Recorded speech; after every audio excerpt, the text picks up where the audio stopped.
경제 뉴스가 연예 뉴스처럼 들리는 그날까지 경제 브리핑 불편한 진실.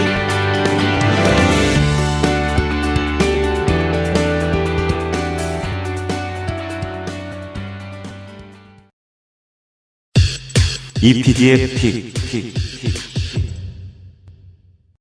요즘 부동산 뉴스를 보다 보면 정말 헷갈릴 수밖에 없을 것 같아요. 이젠 바닥을 치고 올라갈 일만 남았다. 이런 뉴스와 아직 바닥은 멀었다. 이런 뉴스가 같은 날 동시에 쏟아지기도 하거든요. 네. 도대체 어느 말이 맞는지 일반인들은 판단하기 매우 힘들어 보입니다. 하지만 경불진에서 늘 강조했듯이 숫자는 거짓말을 하지 않죠. 숫자를 해석하는 사람들이 나쁜 의도를 가지고 사람들을 속일 뿐입니다. 따라서 날것이 숫자, 이거를 정확히 보시면서 진짜 부동산 시장의 변화를 판단하는 것이 앞으로 더욱 중요해질 것 같아요.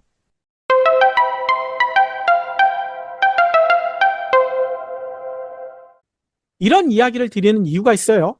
어제 네이버, 카카오에서 부동산 관련 뉴스를 보다 보면 정말 재밌거든요. 연합뉴스, 동탄 등 GTX 개통 호재 지역의 갭 투자 꿈틀, 아시아투데이 집값 하락 속 반포동 아파트는 신고가 거래 행진, 한국경제는 20평대 아파트가 28억에 그들만의 리그 벌어진 동네, 매일경제 금매가 싹 사라졌어요. 서초 아리팍도 3년 만에 최고가, 뉴데일리 고개를 든 강남 불패, 압구정 송파 집값 회복 뚜렷. 뭐 제목만 봐도 알 수 있죠. 이것과 비슷한 뉴스가 이것 말고도 수두룩합니다. 최다 아파트 가격이 바닥을 다지고 이제 올라가고 있다라고 전하고 있어요. 특히 GTS 개통, 개발 호재가 있거나 강남 불패 지역 이런 데에서는 신고가 거래가 나오고 있다는 거예요. 한국경제가 든 이 서울 서초구 반포 아크로 리버파크 여기 전용 59제곱미터거든요. 여기가요 지난 5일 28억 3천만 원에 이게 팔렸다는 거예요. 그래서 신고가를 썼다고 합니다. 근데 이 아파트 거래가 자주 이루어지진 않았나 봐요. 같은 평형 기준으로 2019년 11월 26억 원, 이때 팔린 이후 4년 4개월 만에 신고가로 거래가 됐다는 거예요. 근데 59제곱미터면 이게 소형 아닙니까? 그렇죠. 25평밖에 안 됩니다. 평당 1억 원이 훨씬 넘거든요. 아니, 금이나 다이아몬드를 바른 것도 아닌데, 그리고 며칠 전 얘기 드린 진주를 바른 것도 아닌데, 정말 기가 막힌 가격 아닙니까? 예. 그러면 국토부 실거래가 여기에 정말 올라가 있는 건가요? 그렇죠. 그래서 그게 의심스러워서 들어가 봤어요. 있긴 있더라고요. 그런데, 요거 다들 아시죠? 매매 계약을 체결하지도 않았는데 집값 띄울 목적으로 실거래가를 허위 신고했다가 해지하는 사례, 이게 자주 있었지 않았습니까? 네. 뭐 정부에서는 단속한다 하고 있지만 단속이 제대로 되는지는 잘 모르겠어요. 그리고 다들 아시다시피 부동산 계약 신고 기간은 계약일로부터 30일, 그리고 해제 신고 이것도 해제 사유 발생일로부터 30일 이내에 신청해야 되거든요. 그래서 요 거래도 앞으로 한 달가량 혹시 해지되지는 않는지 지켜봐야 할 것 같아요. 네. 뿐만 아니라 앞서 언론들이 얘기했던 GTX 호재가 있었던 동탄, 여기는 언론들이 이렇게 얘기합니다. 최근 갭 투자가 다시 살아나고 있다. 예를 이걸 들었어요. 화성시 능동이라고 있대요. 여기에 동탄 숲속마을 모아미래도 1단지. 아파트 이름이 되게 특하네요. 모아미래도. 아무튼 여기는 전용 면적 84제곱미터, 뭐 국평 그런 평형이죠. 근데 여기가 지난해 12월 4억 8,500만 원에 매매 거래가 체결됐는데요.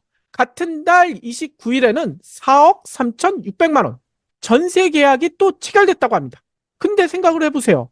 매매가와 전세가의 차이가 겨우 4,900만 원밖에 안 되잖아요. 이 때문일까요? 한국일보는 제목을 이렇게 뽑았어요. 5천만 원으로 집 사자, GTX 개통 앞둔 동탄, 갭 투자 성행.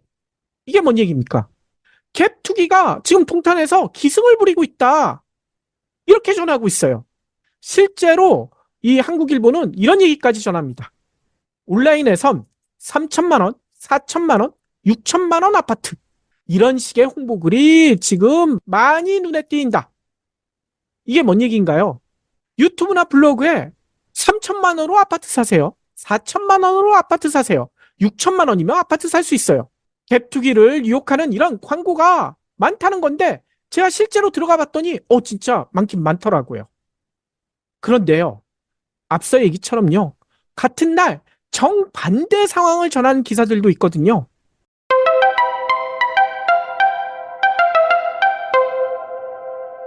오른다는 기사보단 좀 적긴 한데 일단 매일경제 이자 못 견딘 영끌 쪽 아파트 경매 1월에만 1만 건.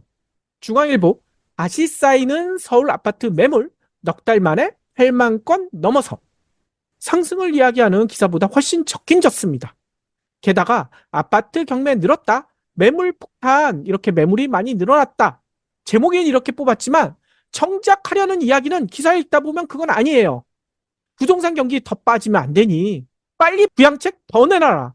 이런 얘기거든요. 네. 뭐 서민들이 열심히 일하면 집을 살 수 있는 희망을 가질 수 있는 가격으로 더 내려가야 한다. 정부진이 주장하는 것처럼 그런 얘기를 하려는 게 아니라 이렇게 내려가면 어떻게 하니? 빨리 부양책 내놔야지. 이 얘기를 하고 싶어서 매일경제나 중앙일보가 이 기사를 썼다는 겁니다. 예. 결국 앞에서 언급했던 그 언론사들과 주제는 다르지만 왠지 목적은 비슷한 것 같아요. 그렇죠. 그런데 재미난 것은요. 그래도 이렇게 하락을 이야기하는 기사에서 현재 부동산의 실상을 살짝 엿볼 수는 있거든요. 일단 매일경제에 따르면 지난 1월 신규 경매 신청 건수 1,619건. 이렇게나 많다라고 얘기를 하거든요. 이 수치는요. 2013년 7월 이때 11,266건. 요 이후 가장 많은 것이라고 합니다. 특히나 지난해 1월 1년 전과 비교했을 때도 56%나 증가한 수치래요. 근데 이게 왜 중요하느냐? 신규 경매 신청 건수였잖아요. 통상 법원에 경매를 신청하면 매각기일이 잡히기까지 이렇게 오래 걸리는지 몰랐어요. 평균 6개월가량 시차가 발생한다고 합니다.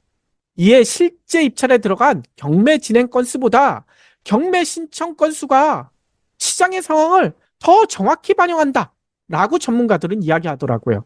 네. 그런데 이런 신규 경매 신청 규모 2019년 1년 통틀어서 10만 건을 넘긴 후 그 다음에부터는 9만 건대, 7만 건대 3년 연속 감소해왔었거든요. 이러면 월간 만 건이 훨씬 안 되는 거잖아요. 그런데 지난해 3월부터 좀 이상해지기 시작했다는 거예요. 월간 경매 신청 건수가 8천 건을 넘겼고요. 연간 신청 건수 지난해에는 10만 1,147건. 4년 만에 다시 10만 건을 넘겼거든요. 그런데 올해 1월 들어서는 월간 경매 신청 건수도 10,000건을 넘겼어요. 이러다간 올해 12만 건도 넘을 수 있다는 겁니다. 이제 시작 아닙니까? 더 늘어날 것 같은데요. 그렇죠. 부동산 업계에서는 당분간 경매 신청 건수가 더 늘어날 수밖에 없다라고 얘기하는데 그 대표적인 이유가 이겁니다. 2020년부터 2021년까지 집값이 급등했을 때 영끌했던 그 영끌족들 무리한 대출로 주택을 매수하면서 이자와 대출금 이게 너무 부담스러우니까 제때 상환하지 못해 경매로 유입될 가능성이 앞으로 너무나 크다는 거예요. 영끌족들이 이자 부담을 버티지 못해 보유한 주택을 던지는데 싸게 던져도 팔리지 않으면 결국 경매 시장으로 유입될 수밖에 없잖아요. 근데 실제로 그럴 조짐이 보이고 있거든요. 앞서 중앙일보가 전한 다시 쌓이는 서울 아파트 매물 넉 달 만에 8만 건 넘어서 이 기사를 보면 서울 아파트 매물 건수가 지난 6일 8만 149건을 기록했대요. 넉 달 만에 8만 건을 넘어섰다고 합니다. 서울 아파트 매물은 지난해 6만에서 7만 건대를 유지하다가 11월 초에 저희 경불진 방송에서도 얘기 드렸었는데 8만 건을 살짝 넘어섰거든요. 그러다가 조금 빠지는 듯 했어요. 지난달까지 7만 건대에서 오르락내리락 했거든요. 그러다가 다시 8만 건을 넘어섰다는 겁니다. 그런데요, 이 숫자가 얼마나 큰 거냐? 부동산 거래가 활발했던 2021년, 2022년, 이때는 서울 아파트 매물 건수가 어느 정도 됐을까요? 거래가 활발하니까 매물 건수도 많지 않을까? 라고 생각하시는 분들도 계실지 모르겠는데요. 이때 통계를 보면요. 적으면 3만 건, 많아도 6만 건. 지금보다 훨씬 적다는 거예요. 따라서 이렇게 매물이 늘어난 의미 다들 아실 겁니다. 사려는 사람보다 팔려는 사람이 너무나 많기 때문에 음, 집값이 더 오르지 않을 것이다 라는 매매 심리가 깔려있기 때문에 안 사는 거 아닙니까? 그렇죠. 실제로 서울 아파트 매물은 무섭게 쌓이고 있는데요. 앞서 중화일보가 전한 소식 어제자인데 지난 6일 기준이더라고요. 아니 왜 6일 기준이지? 이 부동산 정보 포탈 아실에 들어가면 매일매일 나오거든요. 그래서 제가 어제자 기준으로 살펴봤어요. 어제자 기준으로 보니까 8만 1,465건. 중화일보가 6일자로 전한 내용은 8만 149건이잖아요. 6일 만에 1,000건 이상 늘어난 거예요. 오호. 매물이 이렇게 쌓이는 곳 서울만이냐? 제가 궁금해서 다른 지역도 살펴봤습니다. 경기는요, 어제 현재 15만 1,022건, 인천은요, 3만 5,276건, 서울, 경기, 인천, 수도권이잖아요. 이거 한번 합쳐보세요. 지금 쌓여있는 아파트 매물만 23만 6천 건이 넘습니다. 심각하지 않나요? 이게 어느 정도 심각한가? 제가 또 궁금해서 또 찾아봤거든요. 우리나라 정보 통계 포탈 중에 이 나라 지표라고 있거든요. 여기에 들어가 보면 공동주택 현황, 이것도 알려주는 그런 통계가 있어요. 여기에 보면 올 2월 현재 우리나라 아파트 호수 지역별로 쫙 나와 있거든요. 근데 이제 다 따져보기에는 좀 시간이 많이 걸리니까 앞서 얘기한 수도권만 제가 살펴봤거든요. 서울이 162만 호 정도 있고요. 경기가 331만 호 정도가 있습니다. 인천은 69만 호 정도가 있고요. 합쳐보면 수도권에 562만 호 정도의 아파트가 있는 셈이잖아요. 근데 앞서 얘기처럼 지금 현재 팔려내놓은 게 24만 6천 호. 이거 비율 따져보세요. 팔려는 아파트가 4%가 넘어요. 음, 100집 중 4집을 팔려고 내놨다는 겁니다. 이런데 가격이 오를 수가 있을까요? 네. 그렇더라도 거래량이 받쳐준다면 가격이 오를 수도 있을 것 같은데, 거래량도 형편없겠죠? 갈수록 줄어들던 아파트 거래량이 지난 1월, 그러니까 올해 들어서 반등했다라고 언론들이 난리였었거든요. 정부가 내놓은 신생아 특례 대출, 뭐 저출산 대출이다라고 정부는 홍보하지만 이거 따지고 보면 빚내서 집사라 투 이거다라고 얘기 드렸잖아요. 근데 언론들은 신생아 특례 대출 효과가 발휘됐다. 그래서 거래량이 늘어나고 있다. 특히 신생아 특례 대출이니까 9억 원 이하의 아파트 이게 많이 팔리고 있다. 라고 호들갑을 떨었거든요. 근데 정말일까? 일단 1월 서울 아파트 거래량 살펴보니까 2,563건에 불과해요. 물론 지난해 12월은 1,824건밖에 안 됐어요. 이것보단 늘긴 늘었죠. 근데요, 앞서 얘기 드린 이유가 있습니다. 서울에 있는 아파트가 162만 호나 되잖아요. 근데 162만 호 중에 거래된 게 2,500건. 거래 비율을 따져보니까요, 겨우 0.1% 거래된 셈이에요. 아, 이건 뭐 거의 없다고 봐도 되는 거 아니에요? 그러니까요. 아니, 매물은 전체의 4%가 나와 있는데, 거래는 0.1. 차이가 커도 너무나 크지 않습니까?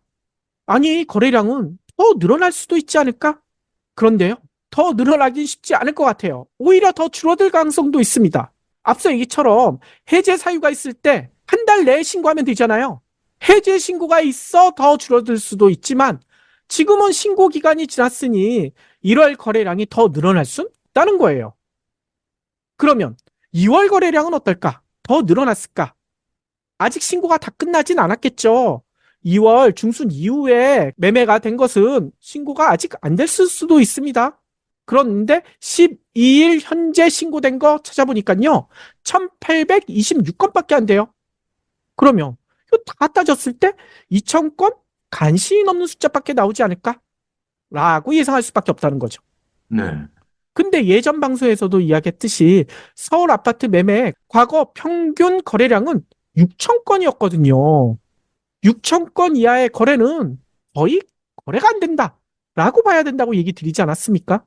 근데 겨우 1,000건대, 2,000건대. 거래가 이렇게 미미한데 아파트 가격이 오른다고요? 예. 이 정도면 언론들의 정신승리인 것 같은데요. 그러니까요. 즉, 앞서 이야기한 것처럼 숫자는 절대 거짓말을 하지 않아요. 경매 건수, 쌓인 매물, 거래량을 보면 현재 우리나라 아파트 가격이 하향 조정되고 있다라는 게 너무나 명확하지 않습니까? 그런데 이거를 감추기 위해서 이를 거스르려고 일부 지역, 일부 아파트에 튀는 거래. 이거 한두 건 가지고 바닥을 다졌느네, 반등을 시작했느네, 이런 분위기를 띄우고 있다는 거죠. 애청자 여러분들은 전체 시장 흐름을 나타내는 숫자를 신뢰하시나요? 아니면 일부 튀는 일부 사례를 신뢰하시나요? 애프터 신청한 걸 가지고 우리 오늘부터 1일이다. 이런 느낌이에요.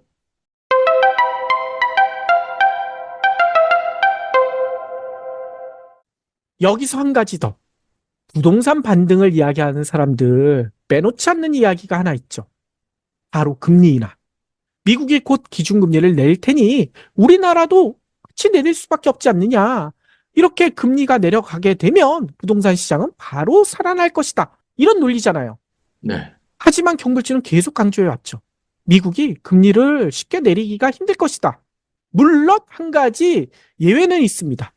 바이든 당선을 도우려는 파월 연준 의장이 정치적 의도로, 그러니까 경제적인 판단이 아니라 정치적 의도로 잠시 내릴 수 있을지 모르지만 그것도 쉽지 않다라고 주장을 해왔는데요. 어제 저희의 주장을 또 뒷받침하는 지표가 나왔거든요. 미 노동부가 2월 미국의 CPI, 그러니까 소비자 물가 지수를 발표했는데 이게요, 전년 동월 대비 3.2, 어유 또 3이에요. 3.2%가 상승했어요. 한 달 전보다 0.1%포인트 오른 데다 월스트리트 저널이 집계했던 전문가들의 예상치, 이 전문가들의 예상치가 3.1이었거든요. 이것보다도 더 높게 올랐다는 거예요. 아이, 그러면 요즘 더 중요한 건 변동성이 큰 에너지나 식품을 제외한 근원 CPI잖아요. 근원 CPI는 좀 괜찮지 않았을까? 근데 이건 더 튀었습니다. 전년 동월 대비 3.8, 이렇게 많이 올랐다는 거예요. 오. 전월 대비로도 0.4%가 상승했고요. 이게요, 둘 다 모두 전문가 예상치보다 0.1%포인트씩 높았다는 겁니다. 이게 뭘 얘기할까요? 금리 인하 점점 멀어지고 있다는 얘기 아닙니까? 예. 이렇게 되면 빨라야 가을은 돼야 가능해질 것 같네요. 저는 가을도 넘기지 않을까, 이런 생각까지 들어요.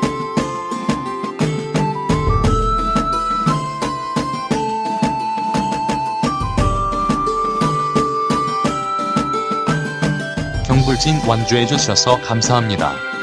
하트 투척, 댓글 남기기, 링크 공유, 계좌 후원 등 경불진 두 PD에게 힘을 보태주세요.